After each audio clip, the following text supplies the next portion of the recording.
Over the last few months, the acetone had done its job, expelling all water from her body to the very last drop. And yet, a shiver ran down his spine. This was the final phase. The room was cold and sterile, the walls clad with white tiling, a stainless steel table installed at the rear for the chemicals and silicone. Next to the plastic tubs were the tubes and the wooden box. He stepped closer, but could not stop himself from glancing away. This was the least flattering stage of the process. The eye sockets were empty, the face collapsed. Muscle and bone were the only things left inside the sheath of skin. But although the outer covering lay loose around the skull, he thought he perceived the beauty he would now set about restoring. Her long hair was protected from the liquid by a tight-fitting cap. She would be so beautiful with her hair tresses about her perfect shoulders, he thought. Like an artist, he felt the love for his work well inside him with every step he took toward completion. It had been most surprising to him the first time. He simply hadn't prepared himself mentally for the transformation into such a magnificent and wondrous specimen. He knew, of course, that the body consists of 70% water, and that the same amount plus an additional 10 to 15% would vanish in the acetone bath. Nevertheless, he had been astounded, and it had been some days before he again felt ready to return to the cellar and complete his work. On the other hand, he could never in his wildest dreams have imagined the euphoria he'd feel when at last the silicone had hardened and he had finally returned her comely curves to her, perhaps even having exaggerated them slightly to accord with his taste. Stunned, he had stood there feeling like the creator of the universe. He stepped up to the stainless steel table and picked up the tubes.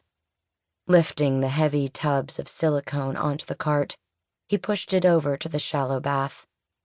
2 tubes ran from each tub.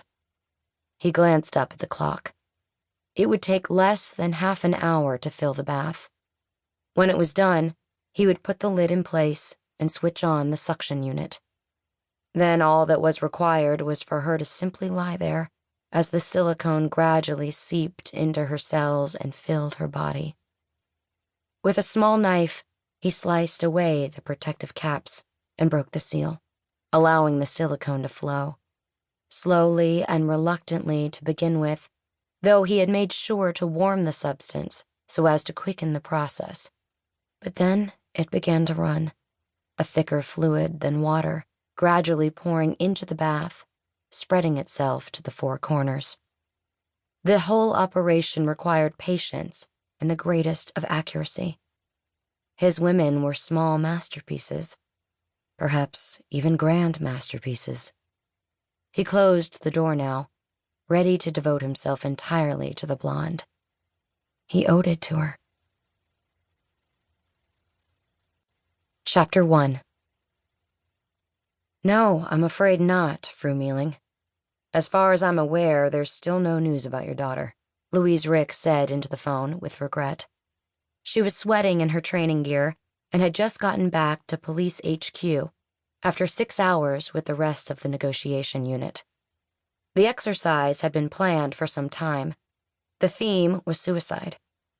At 7 in the morning, Louise had met the others out at the city's Zealand Bridge, and although by now she was reasonably experienced, she was never exactly going to enjoy dangling from a bridge, trying to talk a fictional suicide candidate into giving up their bid to depart the world.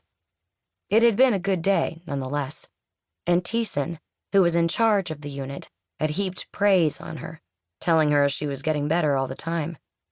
Next up was the Stroa Beltsbroen, the monumental suspension bridge that spanned the Great Belt between the islands of Zealand and Foon.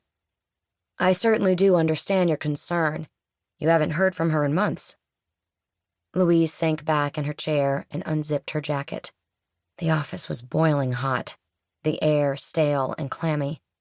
The radiator was on full blast to banish the winter's cold, and the grimy floor was streaked with slush from